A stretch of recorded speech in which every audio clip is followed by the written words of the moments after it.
I think this video is really important if you are somebody that wants to that is intrigued in analyzing people the way why they are the way they are. I think it's important to understand the environment that they were raised in. I've heard subconsciously we develop between 2 and 7, and we get a lot of our habits from that area.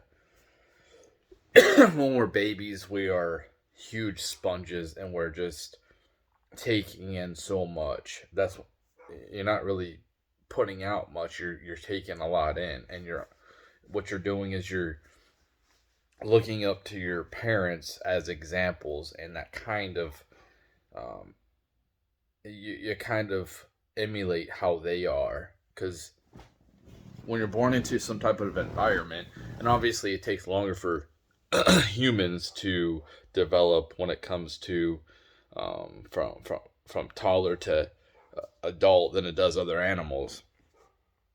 So you need a good support system there for us humans because it takes such a long time to develop into an independent being, whether it's physical or mental,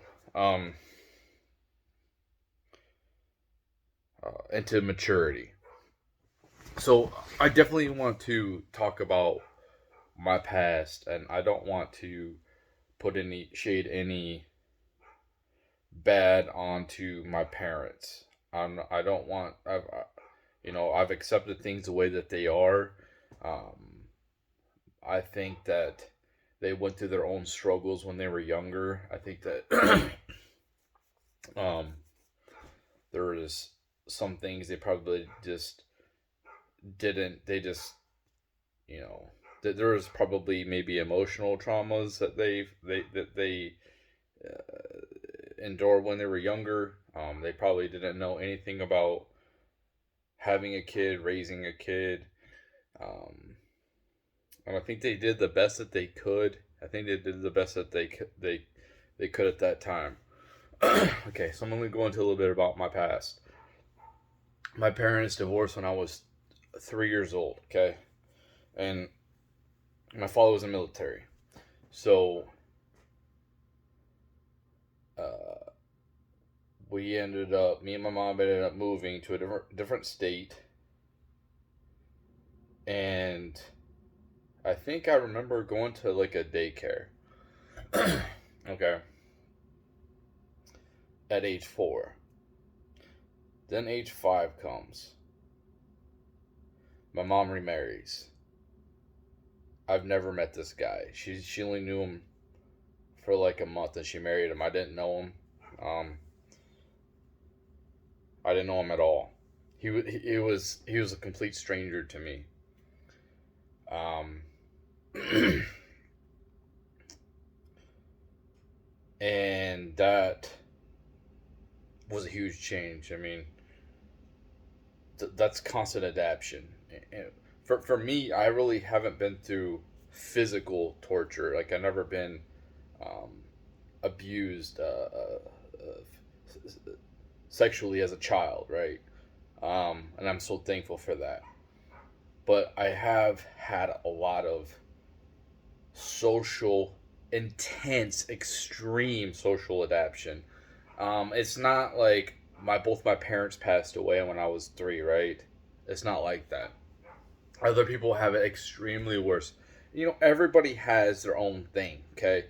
But you know, for me to sit here and be like, well, mine is the worst. Like it's not. Mine isn't the worst. I didn't have the worst childhood growing up. I had all my needs taken care of. I was never homeless. I never had one of those extremes. I never went without food. It was pretty much almost almost a middle class type of deal when I was growing up. Um, but not to say the environments that I was in didn't psychologically affect me, and they weren't traumatic then, and they still don't, and they still affect me somewhat nowadays. Okay, so stepdad comes in my life. This dude liked to move a lot. he liked to change jobs. He liked to move a lot. I remember at age 5 moving from Utah to Wyoming. I think we lived like 3 different places in Wyoming until I was like age 7. And then we moved back to Utah at age 7. And at this point, I was in second grade. So, first kindergarten, went to a different school. First grade, I went to a different school. And then in second grade, I went to 3 different schools because we moved around at age 7. Uh, we moved when I was 8 to South Utah, basically away from all type of family. My dad lived in North Utah at the time, so I got to see him, but away from him completely. So it's another school. Um, and between, let me think, basically every single grade from kindergarten all the way up to 6th grade, I went to a different school because we moved around so much. And I went to, like I said, 3 different schools in second grade. And junior high, I went to the same junior high. I believe we stayed in the same place. Um, but in high school, we moved, and I went to the same high school for 3 years. And we stayed in that house until I was 16 when they divorced, and then me, my mom, and sister moved into an apartment. Um, and then me, my mom, and sister moved to Florida when I was like 17. So when I didn't graduate, I ended up going to that school for 6 months, and I dropped out. So that was basically all the moving around. I did a lot of moving around as a kid. Constant social adaptation. Constant when you make friends, you get to see them. Like you don't get to see them, you get to say goodbye to them. Never talk to them again. You didn't. It's not like nowadays where you can add them on social media and you could talk to them in the future. It's like I make a friend, I open up, gone, gone, gone, gone, and it gets to a point where it's like I don't even really care about making friends. Um, so moving around like that, having to constantly adapt, to constantly moving, not ever feeling comfortable in one spot. Um, Getting to the point where I go and see my dad on the summers. That's how it was. It's like he'd had me for a month in the summers up until like age 16. Like he did such a great job. He always paid his child support, and he always was in my life as much as he could be. He had 3 other boys to raise. You know what I mean? And the own problems in that family structure that he had to deal with. But he did a phenomenal job. I think that my mom did as best as she could. I think that they both did as best as they could. I don't want to speak anything bad about these people.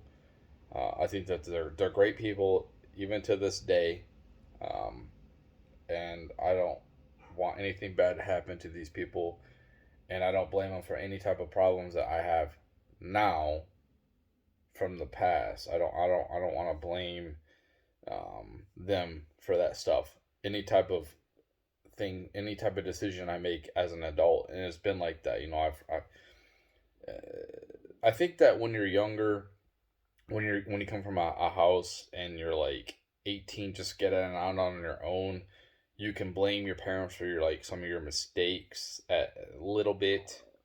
Um, for, if they raised you in a shitty environment or they weren't very good to you, I think that when you're younger, but eventually you have to mature at some point and realize like the choices you're making are the choices you're making now, and you can't really continue to blame the past.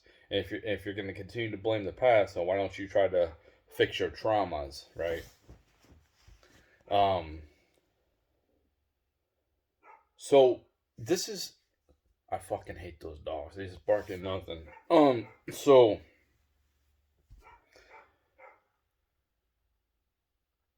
I wanted my kids to not ever have to deal with anything like that. And I think there's a lot of people that had to deal with that type of stuff. I I remember acting out tremendously as a kid. I remember telling my mom I hated her. I remember telling, and I was like a little kid. I was like 7, 8, 6 maybe. I would destroy my rooms. I've I've bullied. I acted out in school a little bit. I stole this kid's glasses, a nerdy kid's glasses. He chased me around the whole playground, and then I let him catch up to me, and I broke him right in front of him. I was a complete jerk. I was in second grade when I did that.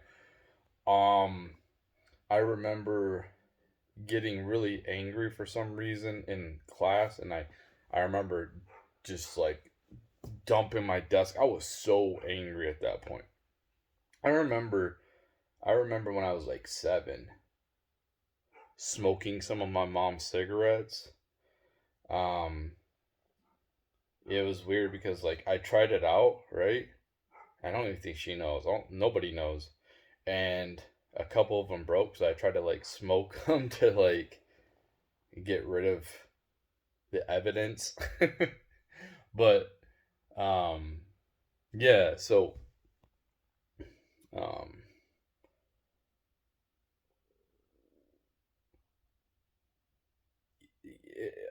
I was I could have been I could have been in like a really bad place. What ended up like I was still so angry until I was like 10. I didn't even know why. My mom was like, I don't even know why he's so angry. I was actually put on Ritalin a little bit too, and I think I had to go in special ed when I was in like second grade, and I was in that sucker all through school.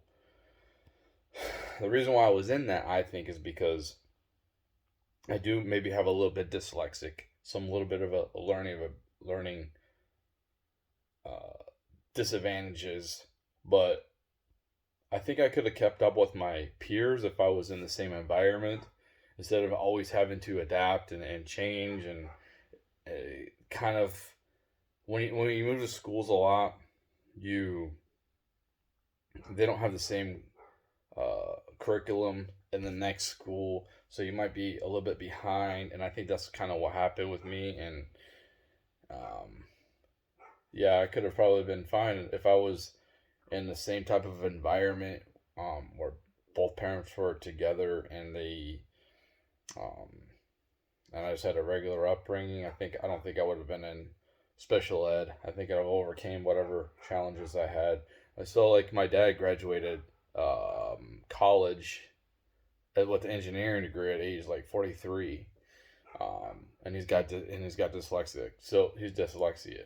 So I know there is some um, intelligence. It's just my way of learning. I don't know, man. Anyway,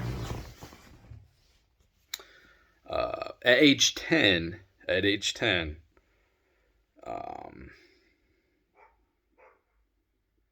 my mom even told me this. I forgot about this, but she put up one of her pictures, and we had like darts. She said, "Throw it at it," and I said, "No, I don't want to throw it at it." So I did, and I guess it made me feel better. But I think what really made me feel better was getting it off my chest of harboring this resentment. Obviously, to my stepfather, I had resentment because my parents weren't gonna ever get back together, and I wanted them back together. That's what kids want. They want their kids back. They want their parents together. And I think that uh, where was I going with that? Me talking about it and thinking, I think I held on to the concept that them splitting up was my fault. I always held on to that. And finally, I opened up, and my mom was like, "No, it wasn't your fault, and it was their fault. It wasn't my fault." And when you're a kid and your parents split up, you feel like it's your fault, and that kind of soothed things at that point. And I started kind of being like a good kid, a good person. The anger subsided. I didn't have so much resentment. Um, but I think that's crucial. I think that I think that people, the way that the environment that they're raised in, the people, the examples that's in their life, kind of like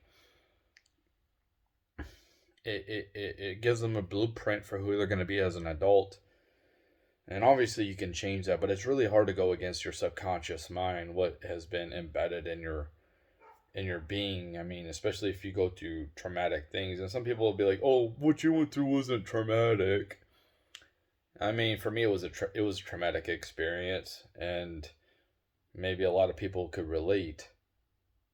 Sure, it wasn't nothing like I was um, inappropriately touched as a kid, or like my parents passed away, or I was like basically starving to death, or I got to see like people around me passing away in traumatic experiences, nothing like that. But not to, but to socially to go through that, it's not um, an easy thing. And it's especially, I think kids need a good structure. They need same routine. They need a lot of familiarity in their environment to constantly switch up the environment and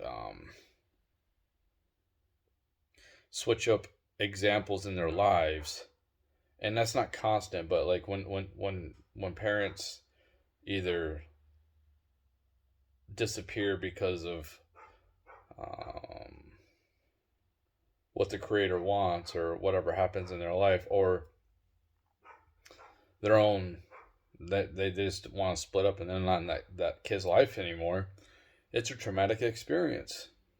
Um, when I was a kid, I didn't, especially being a teenager, I started idolizing Kurt Cobain. You know, when I was younger, I was idolizing these sports stars. At age 10, I kind of went on to that. I didn't really feel like I had somebody to look up to. I mean, I had the stepdad in my life at age 10. He was there, but he wasn't. I think that I kind of pissed him off when he was a coach of my team a couple times. I think once. Um, and I think that he might have resented me because he wanted to treat me like everybody else, and I felt like he was kind of picking on me and being harder on me. And it was baseball he coached, and it didn't really work out that well. And you know, our relationship was like but you know, I forgave that guy. He's passed away now, but he probably did the best he could. I'm not saying he was perfect, um, especially with his own flesh and blood, but you know, nobody is, and especially if they have traumas that they've dealt with or whatever. But um, so I started idolizing sports figures. Bo Jackson. When I really started getting into sports, that was my first one. And I wanted to like Deion Sanders and Sean Kemp and Ken Griffey Jr. I started to like completely idolize these people and wanted to be like them. And then after, you know, I never went to high school football or nothing like that, which I probably could have. It just didn't have the drive. I was kind of, I definitely was one of those type of, I am those type of people that like to do things flashy. Um, and if I would have really pushed myself, I probably could have done fairly well in football or whatever. Um, but I don't feel like I really had that backing at that time. Like, why aren't you trying out? Why don't you go out? Why don't you come on, man, push me? You know, I didn't really have anybody pushing me. So when you're a kid and you're trying to push yourself, it's kind of like, I don't know. There's so many different things I was into. Um, Not just one thing. I can't just, I'm the type of person I just get bored with just one thing. So like it's a variety of different things I have interest in. Um, I started skateboarding when I was like 16. And I started playing guitar when I was 16, and I smoked weed for the first time when I was 16. Um, I didn't do anything after that. I didn't drink or anything like that. You know, when I was like a little kid, I think I might have been 9 or something. that I might have been somewhere where somebody gave me like some family member. I don't know who it was, but they gave me a sip of a beer or something like that. But I didn't really start drinking alcohol or doing anything else. Like when it comes to like drugs or anything until I was like 18. I started smoking weed again. I think I started smoking cigarettes when I was, and I got my mom to quit smoking cigarettes at 14 because the doctor said that the secondhand smoke was giving me emphysema, and she quit immediately. Cold turkey, bam. And then I started smoking around, I think at age 19, and I was just trying to fit in with my friends. Um, so,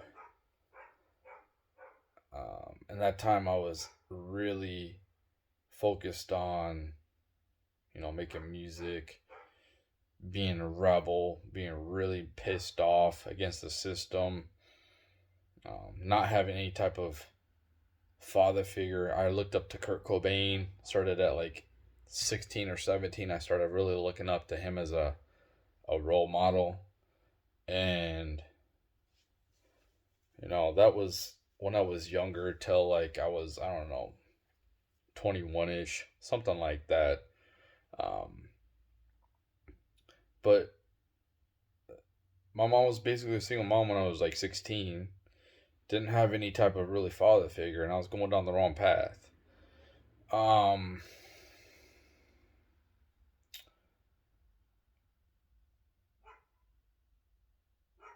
I was always for freedom of speech and things like that when I was younger, like around this time, like 20s or whatever. I was also like a feminist too. Um, I thought women were smarter than men. I thought they were better than men in every single way. Um,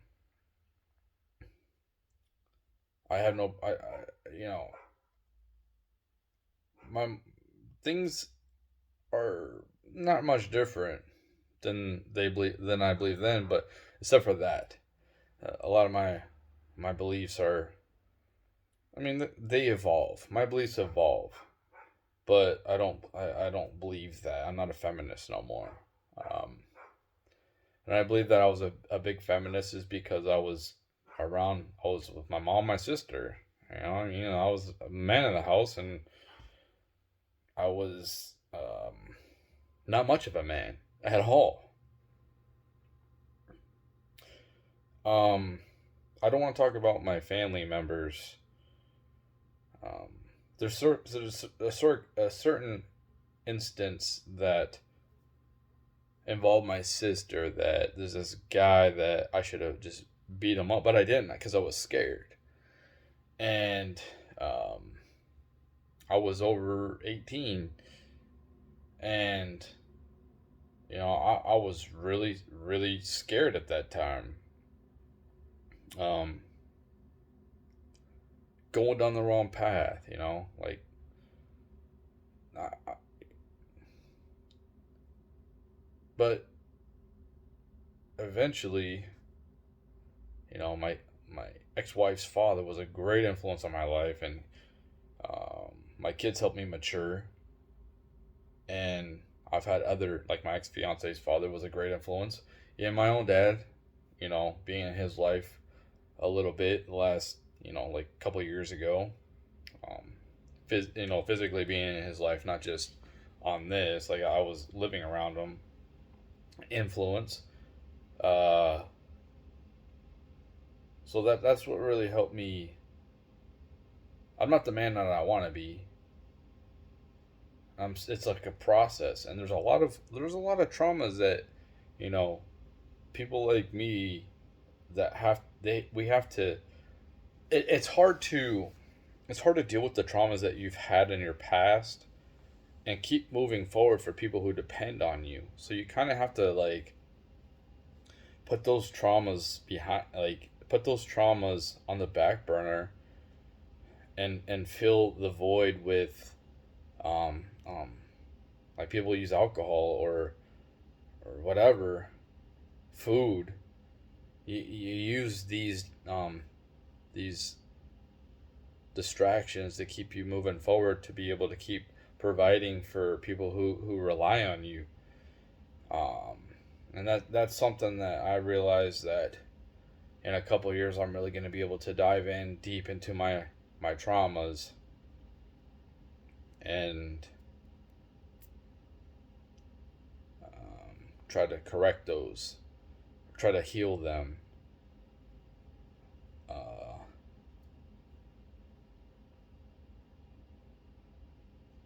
yeah, I mean, that's probably why,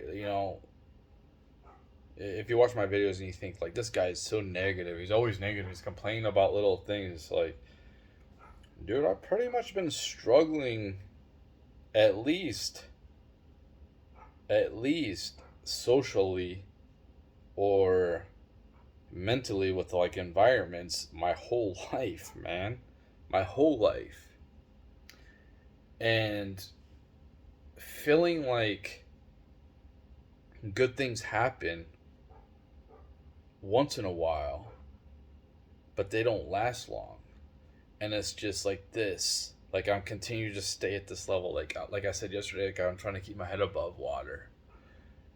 And other people are just like way up here, like it's no problem. It's like just like it's like a day at the beach. But for me it's like continuously like trying to keep my head above water because life is like trying to like drown me. And a lot of people I respect will be like, you're just being a pussy, you're just being a bitch.